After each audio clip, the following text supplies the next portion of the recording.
இதை ரெஸ்கியூன்னு சொல்லணுமா இல்லது ரிட்டர்ன் ஆகிறாங்கன்னு சொல்லணுமா? திரு தாவி வெங்கடேஸ்வரன், நம்ம பேசிட்டு இருந்தோம் இடையில கொஞ்சம் தொழில்நுட்ப கோளாறுகள். நம்ம இங்கேருந்து ஸ்பேஸ் ஸ்டேஷனுக்கே போயிடலாம், ஆனாலும் இந்த தொழில்நுட்ப கோளாறுகள் இருந்துட்டு இருக்கு. எஸ், ரெஸ்கியூ மிஷன் அல்ல, மீட்புக்கான ஒரு மிஷனே அல்ல. இது வந்து அமெரிக்க ஒரு அரசியல் காரணமாக இப்படிப்பட்ட ஒரு விஷயத்த வந்து அமெரிக்காவில் பரப்பப்பட்டு நம்மளாமும் அதை வந்து சரியா புரிஞ்சுக்காம உள்வாங்கிக்காம அதை அப்படியே நம்மளும் பேசிட்டு இருக்கிறோம். நான் அதை பேசலாம்னு நினைச்சேன், நீங்க தொட்டதுனால இப்பயே கேட்கிறேன். ஏன்னா பைடன் ஆட்சி காலத்துல இவங்களை வந்து காப்பாற்றுவதற்கான முயற்சிகள் செய்யல, அல்லது அவங்கள மீண்டும் பூமிக்கு கொண்டு வரதுக்கான முயற்சிகள் செய்யல அப்படின்லாம் திரு ட்ரம்ப் குறிப்பிட்டாரு. அதுதான் அதனாலதான் இங்க எல்லாமே ஒரு சிக்கலா மீண்டும் வர முடியுமா அப்படிங்கிற கேள்விகள்லாம் எழ ஆரம்பிச்சது. அதான் சொல்ல வரேன், இந்த எலெக்ஷன் சமயத்துல ட்ரம்ப் வந்து இதை வந்து ஒரு பொலிட்டிக்கல் விஷயமா மாத்தி இதை பத்தி பல விஷயங்களை பேசினார். என்னோட ஃப்ரெண்ட மாஸ்டர் சொன்னா இப்பவே ராக்கெட் அமிச்சு கூட்டிட்டு வந்துருவாரு. ஆனா இந்த பிப்ரவரியில தான் இந்த விண்கலம் போக போகுது, பிப்ரவரியில தான் இவங்க திரும்ப போறாங்க அப்படின்னு 6 மாசம் முன்னாடியே நமக்கு தெரியும். ஏன்னா இது எதுவுமே திட்டமிடாம செய்யக்கூடிய ஒரு விஷயம் கிடையாது. இப்போ ஒரு 4 பேர் வந்து விண்வெளிக்கு போறாங்கன்னா அவங்க குறைந்தபட்சம் 6 மாத காலம் பூமியில பயிற்சி ஏற்ற பிறகுதான் போகணும். அப்ப வந்து அவங்க எப்ப போறாங்க, சற்றேறக்குரிய சில நாட்கள் வெதர் கண்டிஷனால மாறலாம், மற்றபடி வந்து என்னைக்கு போறாங்கன்றதுலாம் முன்னாடி தெரிஞ்ச விஷயம் தான். அதனால வந்து இது வந்து ஏற்கனவே 6 மாதம் முன்னாடி திட்டமிடப்பட்டது. 2வது, இப்போ போன விண்கலத்துல அவங்க திரும்ப இப்போ போன விண்கலம் இதே 4 பேரை திருப்பி எடுத்துட்டு 6 மாசம் கழிச்சு திருப்பி வரணும்.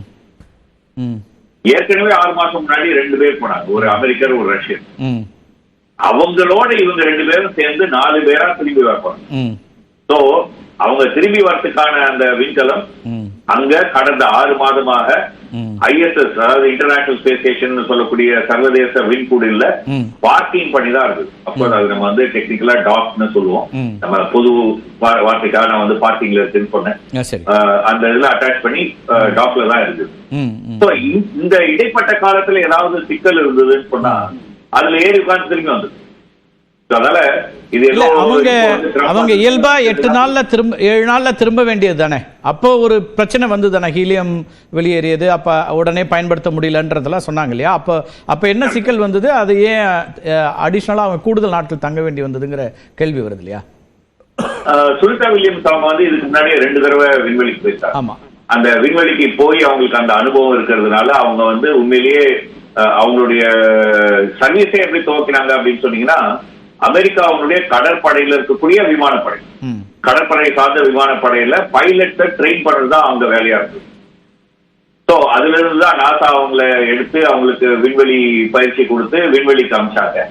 சோ இந்த 2 பயணம் முடிந்த பிறகு நாசா வந்து அவங்களுக்கு கொடுத்த வேலை என்ன அப்படின்னு சொன்னாக்க, இந்த ஸ்டார்லைனர், டிராகன், இந்த 2த்தையும் செலுத்தக்கூடியவர்கள் நம்ம வந்து விண்கல ஓட்டி அப்படின்னு சொல்லலாம். அந்த விண்கல ஓட்டிகளை பயிற்சி கொடுப்பதுதான் இவங்களோட பணியா இருக்கு, சுனிதா வில்லியம்ஸ் பணியா இருக்கு. அந்த சமயத்துலதான் புதுசா இந்த ஸ்டார்லைனர் விண்கலத்தை வந்து வடிவமைச்சாங்க. அந்த வடிவமைச்ச அந்த விண்கலத்தை சோதனை ஓட்டம் செய்யும். அந்த சோதனை ஓட்டம் செய்வதற்காக தான் இவங்களும் அந்த வில்மோரும் சேர்ந்து அங்க போனாங்க. போற போதே வந்து சிக்கல் தெரிஞ்சது. அங்க இணைஞ்ச பிறகு அந்த சிக்கலை சரி செய்யலாம் என்று 1 மாசம் 1.5 மாசம் ட்ரை பண்ணாங்க, சரியாகல. அது வந்து அதை நம்பி இறங்கினா ஆபத்துல முடியலாம், தேவையில்லாத ரிஸ்க் அப்படின்னு சொல்லி அதை நம்பி இறங்க வேண்டாம் என்ற முடிவை எடுத்து அதை வந்து ஆள் இல்லாம அதை வந்து தரையில இறக்கி அதுல வந்து ரிசர்ச் பண்ணிட்டு இருக்காங்க என்ன பிரச்சனை வந்ததுன்னு. அந்த சமயத்துல அவங்களுக்கு ஒரு ஆஃபர் பண்ணாங்க, இப்போ நெக்ஸ்ட் ரவுண்ட் ஆரம்பிக்க போகுது, நெக்ஸ்ட் ஷிஃப்ட் ஆரம்பிக்க போகுது, அதுல ஜாயின் பண்ணிக்கங்க அப்படின்னு. அதுல ஜாயின் பண்ணதுனால்தான் அந்த 8 நாள் என்பது 1.5 மாசமாக ஆகி அந்த 1.5 மாசத்துக்கு அப்புறம் இந்த 6 மாதம் அந்த ஷிஃப்ட் 72வது எக்ஸ்பெடிஷன் அப்படின்னு அதுக்கு டெக்னிக்கலா பேரு. ஒவ்வொரு ஷிஃப்ட்டுக்கும் அதுக்கு நம்பர் இருக்கு, பேர் இருக்கு, எக்ஸ்பெடிஷன் சொல்லுவாங்க. அது 72வது எக்ஸ்பெடிஷன். இப்போ போனா அந்த 4 பேர் வந்து 73வது எக்ஸ்பெடிஷன். அவங்க போய் சேர்ந்த போது அந்த விண்கலத்துல இருந்த 7 பேர் வந்து 71வது எக்ஸ்பெடிஷன். இவங்க வந்து 72வது எக்ஸ்பெடிஷன்ல சேர்ந்தாங்க. அண்ட் அகைன் இது அவங்களுக்கு புதுசு கிடையாது. அவங்க முதல்ல விண்வெளிக்கு போன போது அவங்க போனது வந்து எக்ஸ்பெடிஷன் 13. எக்ஸ்பெடிஷன் 14க்கு அவங்க தொடர்ந்தாங்க, அதாவது டபுள் ஷிஃப்ட் மாதிரி அவங்க செஞ்சாங்க. முதல்ல மட்டும் இல்ல, 2வது தடவை அதே தான் நடந்தது. 2வது தடவை அவங்க போனது வந்து எக்ஸ்பெடிஷன் 33. அகைன் அவங்க 34ல கண்டினியூ பண்ணாங்க, 2 ஷிஃப்ட் பண்ணாங்க. சரி, எல்லா மூத்த விஞ்ஞானிகளா இருக்கிறதுனால ஒரே ஆங்கிலமா இருக்குது. வெங்கடேஸ்வரன் நான் அதை எதிர்பார்க்கல. ஏன்னா ஆடியன்ஸ்க்கு உங்களை நான் சிம்பிளிஃபை பண்ணி தமிழ்ல சொல்லதான் கேட்டிருந்தேன். நம்ம பேசலாம். மீண்டும் நம்ம வந்து தொடர்ச்சி அவங்கள்ட்ட வர திரு நம்பி நாராயணன் அவர்களும் இணைஞ்சிருக்காங்க. அவங்கள்ட்டையும் பேசிட்டு வந்துடலாம். சார் வணக்கம். வணக்கம். வணக்கம் சார். ரொம்ப முக்கியமான பணிகளை இஸ்ரோல செய்தவர். இன்னைக்கும் விகாஸ் என்ஜினுடைய மூளை, இதயம் எல்லாமாக இருக்கக்கூடிய ஒருத்தர் அப்படின்னு பல விஷயங்கள் உங்களுக்காக சொல்ல முடியும். இன்றைக்கு நம்ம வந்து சுனிதா வில்லியம்ஸ் அதே போல் வில்மோருடைய மீண்டும் இந்த பூமிக்கு வரக்கூடியதை பற்றி தான் பேசிகிட்டு இருக்கோம் சார். இதில் வந்து இதை எப்படி பார்க்குறீங்கன்னா, நிறைய மிகைப்படுத்தப்பட்டதாகலாம் நிறைய தகவல்களாகலாம் சொல்லப்பட்டுருச்சு. என்ன ஃபேக்ட்ஸாக என்னெல்லாம் இதில் கவனிக்கணும்னு பார்க்குறீங்க? சார், இது வந்து மிகைப்படுத்தப்பட்ட மாதிரி தான் எனக்கும் தோணுது. பட் நான் வந்து அதை பற்றி கவலைப்படலை. அது மிகைப்படுத்துறதுக்குன்னு சொல்லிட்டு ஒரு குரூப் இருக்காங்க, அவங்க பண்ணிட்டு போறாங்க.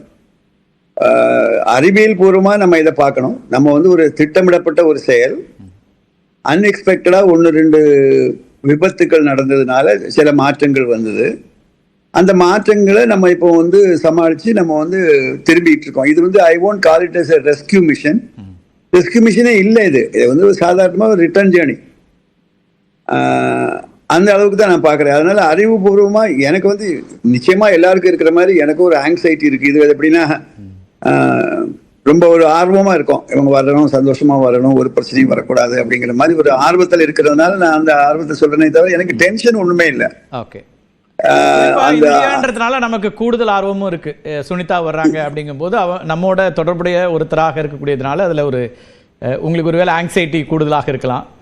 இல்ல இல்ல இல்ல இல்ல இல்ல எனக்கு ஆக்சுவலா ஆங்ஸைட்டி வேற ஒரு விதத்துல கொஞ்சம் கூடுதல். எப்படின்னா, இந்த அம்மா வந்து நான் வந்து யுஎஸ்ஏல போயிருக்கும்போது பார்த்து பேசிட்டு இருக்கும்போது இதே மாதிரி நல்ல பொசிஷன்ல இருக்கக்கூடிய சில நண்பர்களையும் பார்த்தேன். அவங்க பேசுறதெல்லாம் பார்க்கறதுக்கும் இந்த அம்மா பேசுறதுக்கும் ஒரு பெரிய வித்தியாசம் இருந்தது. எப்படின்னா, இந்த அம்மா வந்து இப்பவும் இந்த நாடு வந்து இந்திய நாடு, அதனுடைய கல்ச்சர், அதனுடைய எல்லாத்தையுமே பத்தி ரொம்ப பெருமையாகவும் ரொம்ப ஆர்வமாகவும் பேசுறாங்க.